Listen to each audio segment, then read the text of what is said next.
I promise we are getting to the main topic for this week, but before we do, there's one more thing.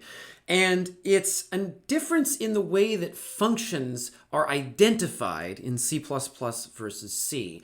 So I have here a piece of code with two structure definitions. So I've got rectangle, that looks a bit familiar, and I've got triangle, and each of them have two members, but they both represent separate shapes. So clearly, these are intended to clearly be separate types. They're related, but they are separate. And I guess both are shapes, and therefore both have an area which I might want to compute. And we saw in a previous example that I used a function to compute the area of a rectangle, and I could write a function to compute the area of a triangle as well. And the calculation is different because they are different shapes. And then down here in main, I've got some test code that just tries to create one of each type of object and then call the appropriate function to compute the area of each thing. So before going any further, I'll try that out. And sure enough, there it is. So if this is a triangle with base 17 and height 2, it'll end up just having area 17. What I want to get at, though, is a bit of a maintainability question, which is, I suppose if I'm making a file full of different types of shapes and I'm defining functions to get their area, it isn't too difficult for me to remember to write get rectangle area, get triangle area. But on the other hand, it is true that I'm using a function to get the area in both cases. And we can take advantage of a nice feature of the way that functions are defined in C++ to make this a bit less verbose, to get rid of some redundant information. But before that, just to remind everybody about the way function definitions work in C. So in C, a function is identified only by its name. And therefore, I'm not allowed to have two functions in the same context that have the same name. That would not be allowed. Because if I did, then the compiler would complain and say it didn't know which one to use. So, for example, in C, this wouldn't be permitted. So here I have two functions called getArea. And in C, because a function is identified only by its name, if I call the getArea function, the compiler would complain and say, I'm sorry, which getArea function do you mean? But in C++, that is not the case. In C++, a function is identified by its name and the combination of all of its parameter types. And that means that this function here and this function here are considered to be separate in C++. So I'm allowed to define two different functions or 10 different functions with the same name, as long as their argument types are different enough that we can still tell them apart. And to be clear, in this case, that's because this clearly is not the same type as this. So the two functions can be distinguished when you use them. But it's also true that I could have two functions that take the same argument, but maybe one function takes 2 arguments and the other function takes 3. As long as there's some way of differentiating them based on their name and their parameters, then I can define multiple functions that have the same name. And so then I could rewrite this code to look like this. Instead of writing get rectangle area and get triangle area, I could write two distinct functions called getArea. And now when I call one of them, the compiler decides which one to call based on the argument types, or if it were necessary, based on also the number of arguments. This is called function overloading. I'm giving more than one definition to a particular function name. Now, in general, of course, I still can't have ambiguity. I need to make sure that there is still a way of telling apart the different versions of the function. And that can only be based on its name and the parameters to the function, not on things like its return type. This feature makes it I think is quite useful for writing programs that get more expansive because you no longer have to worry about names getting in each other's way. If I'm writing a getArea function for a rectangle and then somewhere else in my program I write a function that gets the area of triangles, I don't need to worry about those two conflicting because their argument types are different. And it also means I don't have to worry about coming up with maybe sort of convoluted function names to keep them, to make sure we can tell them apart, as I would in C. In C, you can't have two functions both called getArea, so you end up with something like get rectangle area, get triangle area. And that's one thing if all of your code is in one place, but it can be quite tedious and error prone if your code is spread out among the different parts of a program. Because how do you know that you haven't already written a function called get rectangle area somewhere else? So this function overloading is a convenience that allows us to write more concise function names and leave it to the compiler to use context to decide which function I actually want to call. So I guess I'll run this. And there it is. It still gives me the same answer. And we can see some more I suppose, some more concrete examples of where I'd actually need that in these next couple of files. So here I have a main function with some vectors. I've got a vector of strings and I have a vector of ints. And I might want to write a function that answers the question, yes or no, does this vector contain this element? And we'll notice that asking a question about a vector of strings and a string element does seem to be a bit different than asking a question about a vector of ints and an int element. And otherwise, I might have to write two functions with sort of clunky names like, contains string, contains int. But due to function overloading, I can write two functions both called contains. Each function takes a vector to search. So here's the version for a vector of ints. It takes a vector, it takes it by constant reference, so there's no copies being made. It takes an element to search for, and then it looks through the vector and asks the question, of each element, is this element the one I was looking for? The answer is yes, we return true. Hey, there's that type bool. And if the answer is no, we return false. And here I have the version for a vector of strings.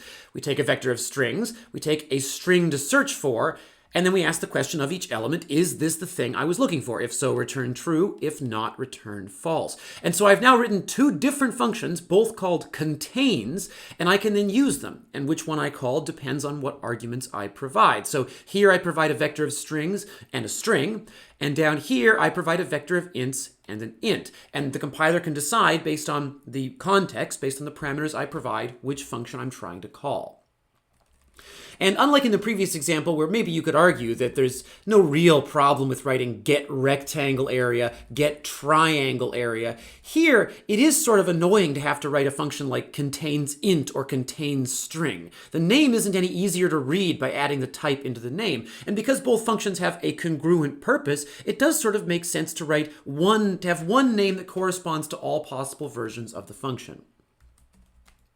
So we'll try running this. And we can see here, so we'll scroll up and take a look at the original vectors. There's the vector v, it contains raspberry, pineapple, and pear. So it does contain pear. So we can see we fall into the if condition here. And it does not contain grapefruit. And similarly, w does contain 6, and it does not contain 187.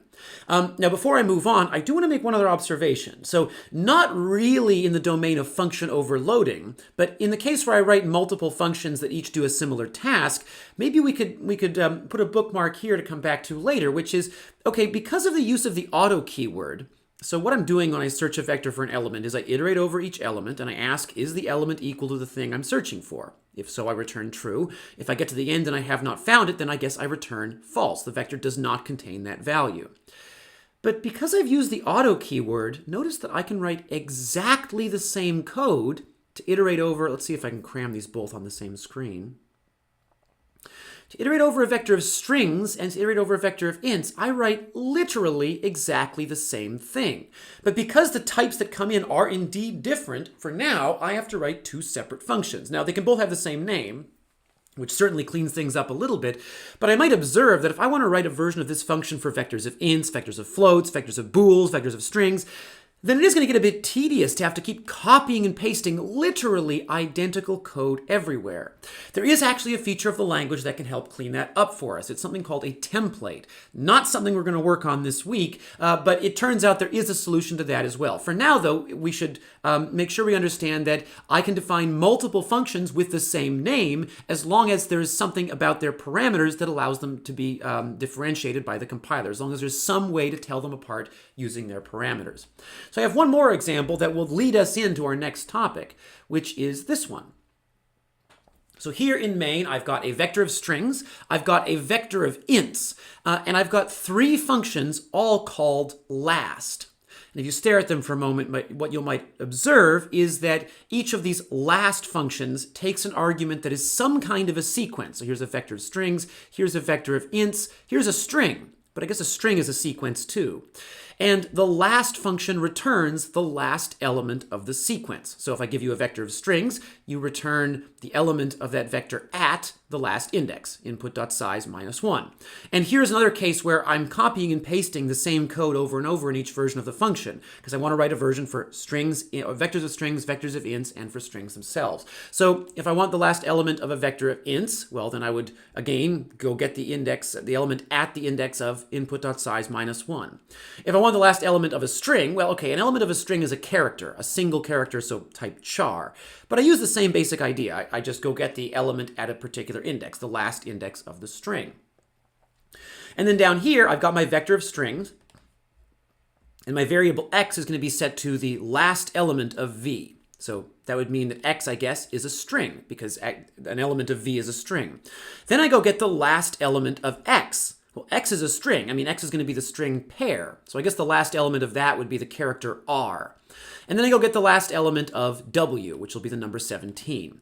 And in all three of these cases, the compiler can figure out what I want based on the context. It says, well, there's three functions called last, but only one of them takes a vector of strings as its argument. And there are three functions called last, but only one of them takes a string as its argument, and only one of them takes a vector of ints as its argument. So we'll try that one out too.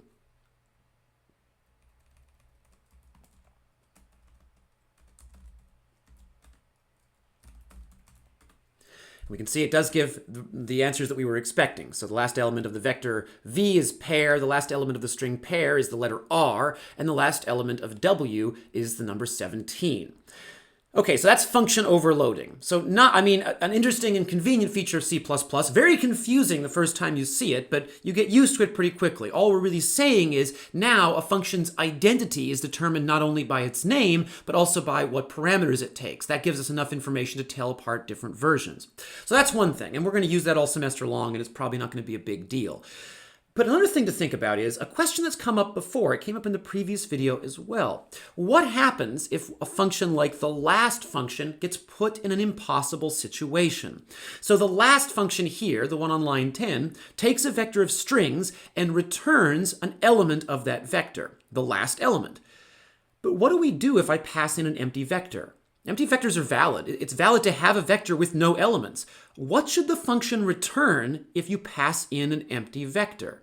Well, I would argue that it really doesn't have any options, because what do you choose? You have to return a string of some kind.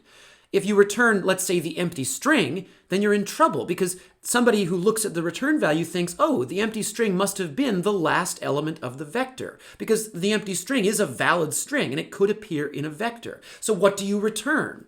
And the same question goes with this version that returns an int. I give you a vector of ints, and it turns out it's empty. You have to return to me an int. What do? You could return 0, but what if 0 actually was the last element of a vector? You'd have no way of knowing. And so these three last functions all have a common problem, which is what happens if I pass in a sequence that's empty? What do you return? And I would argue that the answer is we don't know. We have no reasonable return value, because every return value we could use to signal that there was a problem is a legitimate value that could have appeared in the sequence. So there's no special value I can return that indicates, I'm sorry, I had a problem. I couldn't do what was asked. And so that's what we have to address. How can a function get out of that impossible situation where it is supposed to end? The function is supposed to do some work and then stop, whether it succeeds or fails. How can a function get out of that situation if there is nothing reasonable that it can return when the function ends?